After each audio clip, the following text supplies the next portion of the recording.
Oh, hey, I didn't see you there. I was just telling Sandstone about our plans for today. You see, I'm running a little bit low on food at this point. I've been using just the wheat from the village this entire time, and I'm starting to run out. So today I want to make a bunch of farms. But I don't just want to make a bunch of farms outside, because the problem with that is that I can only then use those farms during the day, because at nighttime the phantoms will be out and it's going to be a disaster. So I have to put all of the farms indoors, and I'm going to do that by making a greenhouse to put all of the farms in. Building a structure big enough to hold all the farms that we're going to need for the early game is going to require a lot of space. So we're kind of jumping off the deep end in terms of grinding today. For the resources we need to actually make the greenhouse, we're going to need a lot of glass. We're going to need coal to smelt that glass. And then we're going to need a lot of tough jungle wood and copper. I think I have enough of everything else. I definitely have enough leaves. Then I'm going to have to actually gather the resources for the farms to put into the greenhouse. For the actual things I want to fit into the greenhouse, I want a sugarcane farm, wheat farm, melon and pumpkin farm, cocoa beans, bamboo, cows, sheep, and chickens. And I didn't even have enough space for that one. In addition to all this, I have a little thing up my sleeve called Project SUNSPOT, which we'll also be cracking on in this video. I've actually already made a start on the sand that we're going to need. I kind of want to have another row of sand, though. The weathering in the roof is coming along nicely, but the door is a little bit slower, I think, because it's got more blocks next to it. Oh, wow. You know what? I don't think I'm ready to start a raid just yet in the series. I hope I'll see another one at some point, because that'll be interesting, but for now, I'm probably not going to mess with them. Our raid is just a little bit too much right now. Maybe after I get enchantments, I'll try raid. My last video is a little bit long, so I think I'm going to keep this one a little bit shorter. Even though the project is probably a bit bigger than last episode's project, I want to cut it down a little bit. Let me know if you like the almost 30-minute long ones, or if you like this episode's length more, assuming that didn't end up being the same length by the end of it. Oh, I'm going to have to go diamond mining soon. This is going to suck. I can't even start getting the resources I need without having to get more resources to get the resources, and looking at how much sand I'm going to have to smelt into glass, I don't even know if I need this much glass just yet, but looking at how much sand I'm going to have to turn into glass, I really don't want to have to mine out several stacks of coal. So I'm thinking, what if I just started converting my vast bamboo storage into charcoal? Okay, so I can't smelt bamboo. Imagine I can smelt... I can't smelt bamboo planks. Can I smelt... Can I smelt this into charcoal? No? What can I smelt into charcoal? Oh, I can smelt wood into charcoal. Darn, I thought a hack. Now I just have a bunch of bamboo. Instead, I'm gonna try and find another way to multiply my coal reserves. And I think I'm gonna do it using kelp. So I'll just gather a bunch of kelp, smelt that all up, and then I can increase my coal supply from coal to a bunch of kelp blocks, which should increase the efficiency. It'll just take some more time. My tools are almost broken, so I think it's about time we go back to the mines and get some more diamonds to replenish our supply. No! Ugh, I just wasted so much time with that. Okay, we're back in the mine. Back in the caves. I think I'm just gonna run in a certain direction because I've explored a lot of... Oh, I haven't been all the way down there yet. Okay, I'll just run this way then. The key to dealing with mobs is to just keep moving, because a lot of the time they have trouble hitting you if you're just running away. So you just kind of run.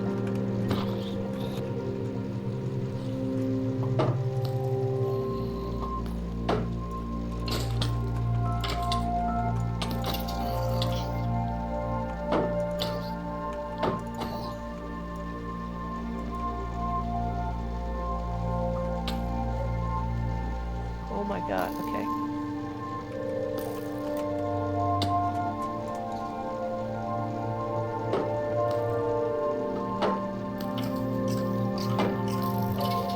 Thank you, lava.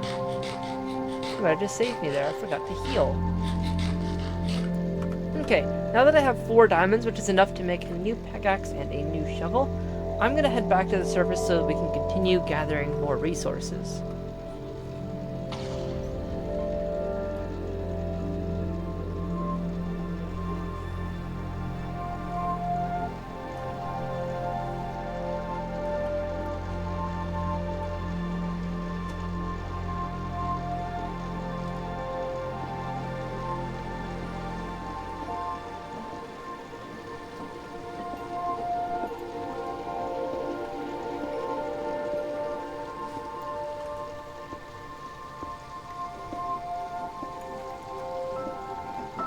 Okay, now that I'm finally back, I can show you what I've been getting up to since the intro. I got this much sand and all the kelp I said I was gonna get. I got all of this coal right here from the mountain, as well as this iron, but I don't really need iron for that much. Got some diamonds, and a whole bunch more copper. With this, we're gonna have about like 3 stacks between all of this, which I still don't think is enough. But eventually we're just gonna have to start and then hope that we don't have to collect more halfway through building. Anyway, what I wanted to see was how much fuel we can actually get from this much kelp.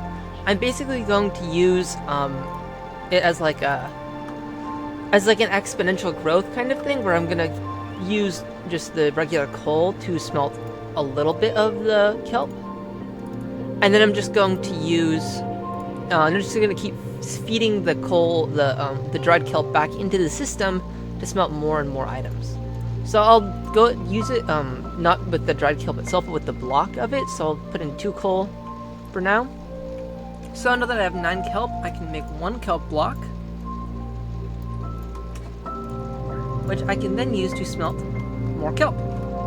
And the cycle continues. I smelt more kelp, I use that smelted kelp to smelt more kelp until I've converted all of our kelp into dried kelp blocks, which I can use as fuel.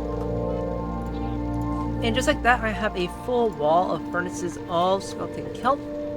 Now I can just use the output from these furnaces and feed it back in to make its own fuel. And I'll just keep each furnace as its own system. I think I'm going to let all of them run out of fuel, and then I'm going to reorganize it so that I can maximize my kelp smelting without actually losing dried kelp from running out of kelp to smelt before the actual fuel is used up.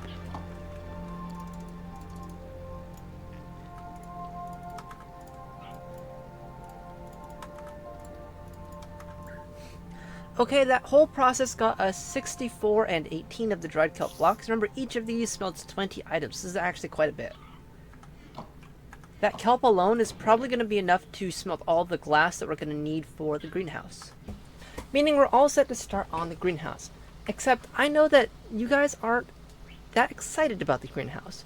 What you're probably more excited about is that thing called Project SUNSPOT I talked about in the beginning of the video. You see, there are 2 main problems when it comes to building in this series. You have the phantoms and you have the mobs. The phantoms in the last build I solved using Sandy right here, who warded off the phantoms. And I solved the mob problem by building a wall around the area I wanted to build in. However, I don't want to build a wall.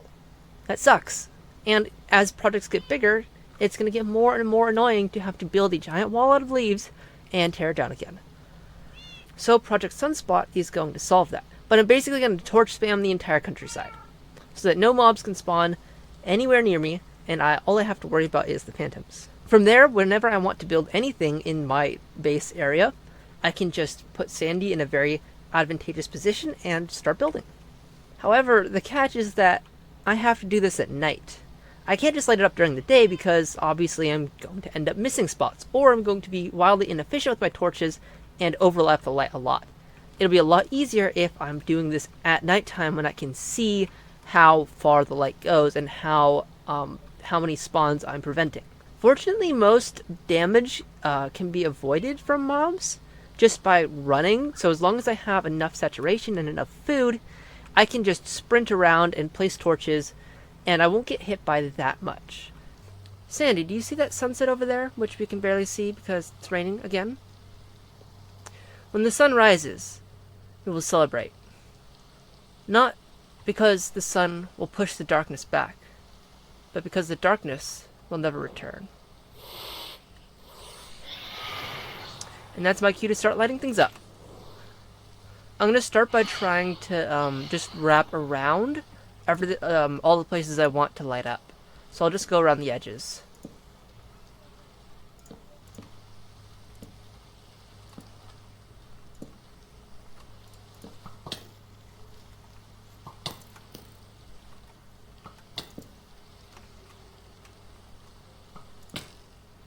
Oh my god, okay, I'm not at full saturation. Okay, healing up. Okay.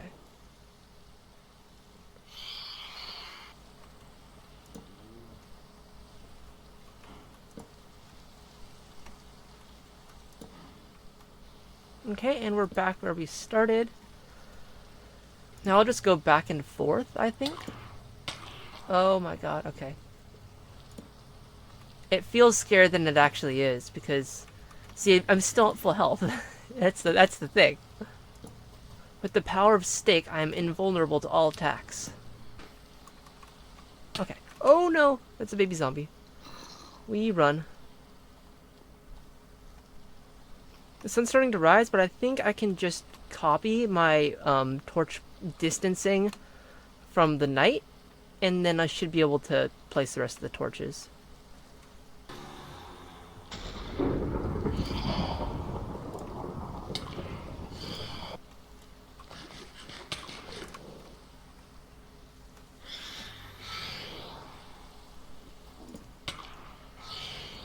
I haven't been doing it in an organized way, so I have no idea what spaces I've missed. Other than that, I think we got everything. Have you ever seen mobs spawning at a certain area? Like if it's too dark? I can always just light it up in the moment.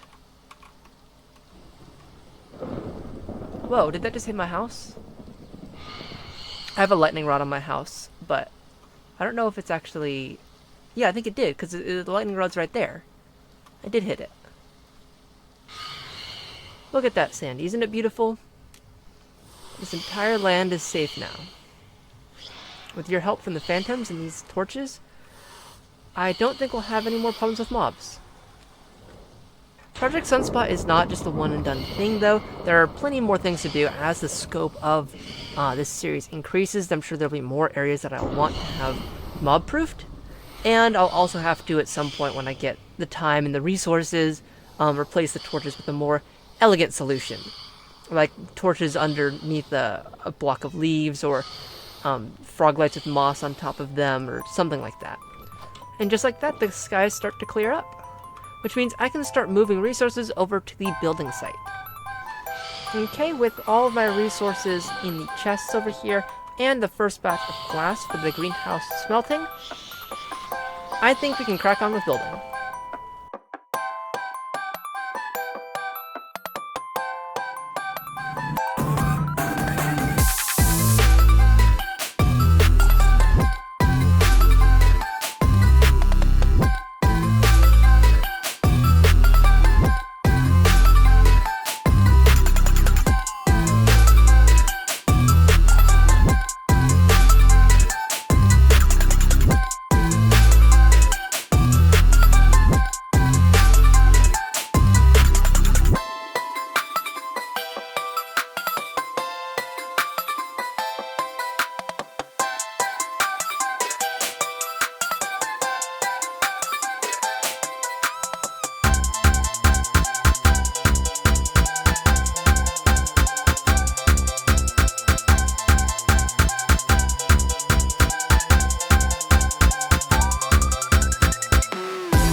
I may have created the least efficient farm in the history of Minecraft.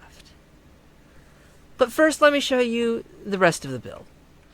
I wanted to avoid a boxy look, because I feel like that's an easy trap to fall into when you're making a build like this. So instead I made these kind of parabolic arches out of the tuff. And I think that tied it together a lot more nicely. I also use a lot of the acacia detailing on the outside, just give it some more color, and to do the same kind of thing I did with my starter house, which you can't see behind the bamboo. And then I just made a wireframe out of copper to act as like the framing for the glass.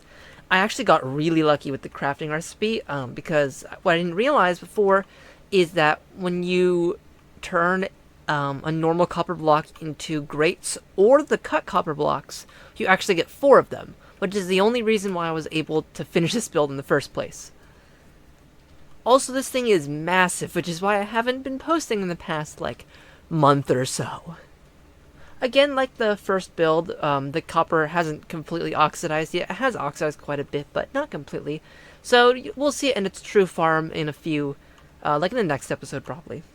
Alright, now let's look at the interior. I wanted to use bamboo for a lot of the interior stuff. So a lot of them have bamboo for things. I feel like it's a lot lighter, it's a lot more eye-catching. It just looks nice. Starting off, we have our cocoa beans farm, and then I'm also going to put cows on the top row. You get up there just through these scaffolding blocks. Let me get down. Ow. Over here, I'm going to have nether wart. That's why this is empty, because I don't have that yet, because I haven't been to the nether. And then up there is going to be sheep. And then on this side, I have just a few farms. So down here, I have carrots and beetroots. I'm going to have potatoes in the middle here at some point, but I don't have potatoes yet. I think I had at some point, but then I ate them. So, yeah. And then up here, I just have some more wheat to atone for my sins in creating this horrible farm right here. So I have an extra source of it. And then coming up here, I have a little pen for chickens. On this side, I'm going to have sniffers here, eventually when I get eggs at some point. Hopefully soon. And then up here, I'm probably going to make a honey farm. I don't know how big honey farms are.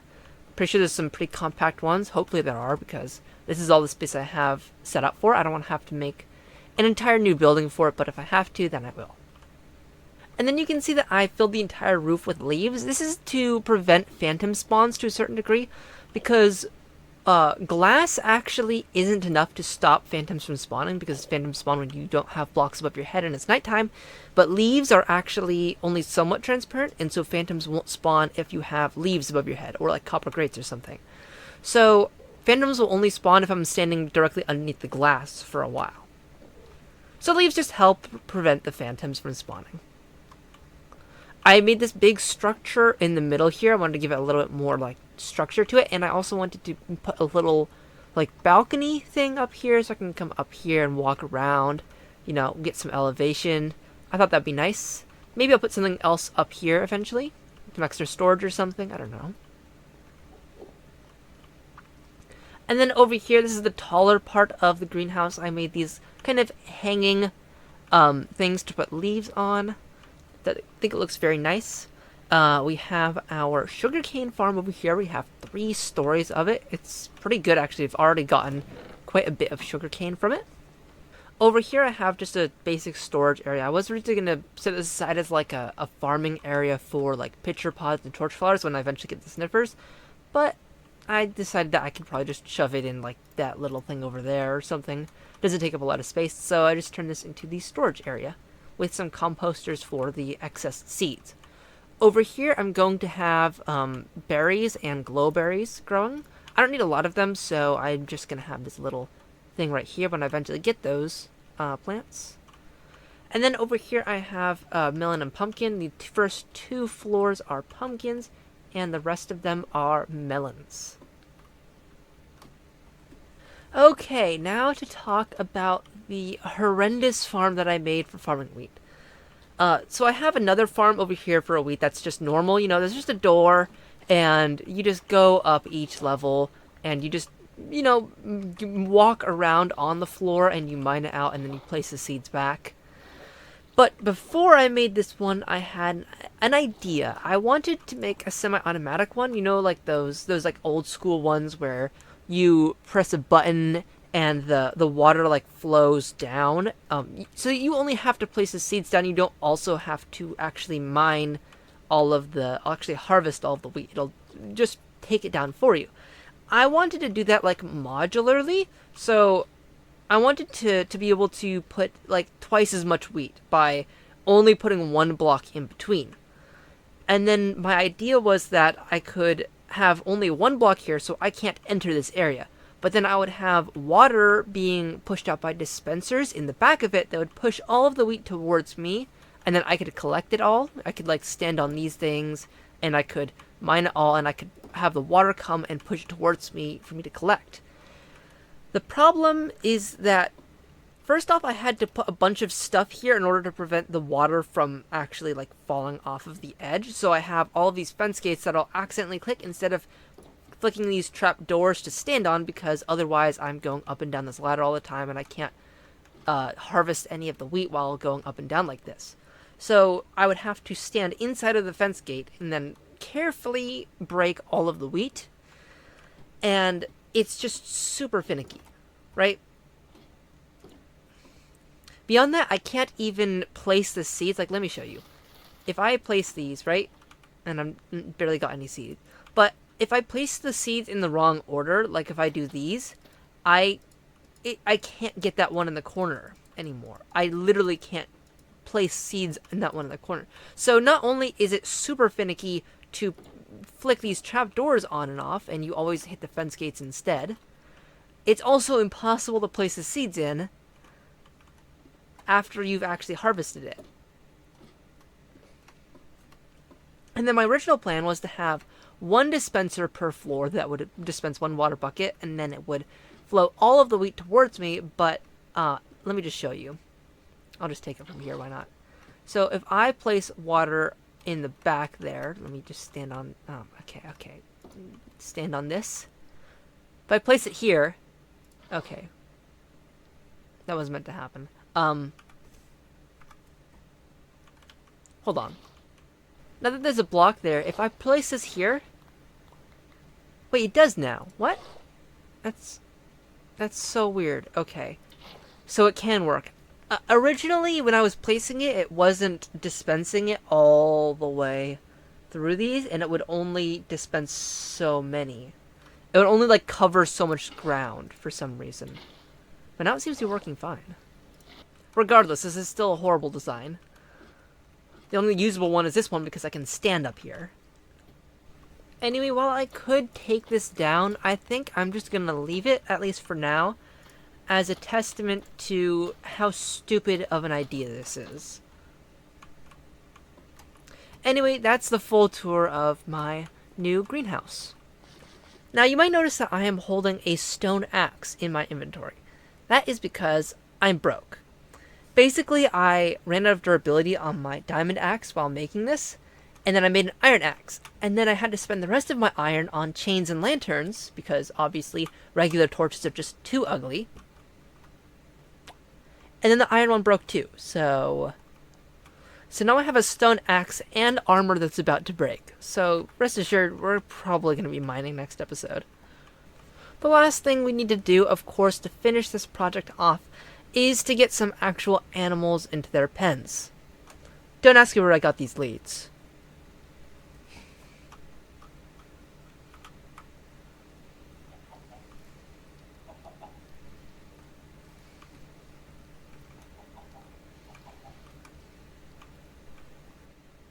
Are you kidding me? Okay, come on. Do they think that the glass is like a speed boost or something? It's glass. You can't go through it. No. Yes, doors exist. You can go through. What? Okay. What about this door? Do you like this door? This door acceptable for you? Oh wait, no, I put a lantern here. Never mind. Okay. Guess the door's gotta go. The chickens said no. Finally. Oh my god, okay. Now, do I have enough blocks with these pumpkins to get them up? Yes, because I only need one. Hey! Oh, I just realized that breeding these animals is going to be a lot of experience, too. Okay, and the babies can get out there. I thought they couldn't. I even googled the hitbox height of the chickens and this. Okay, 1 second. Let me get some more stuff. Please don't fall. Across the bridge. Okay, thank you. Okay. If I forcibly pull you through, then no. Okay. Okay, whatever. You're as dumb as a chicken. You're as dumb as a chicken. Come on, you're not a chicken. Get in here. Whatever.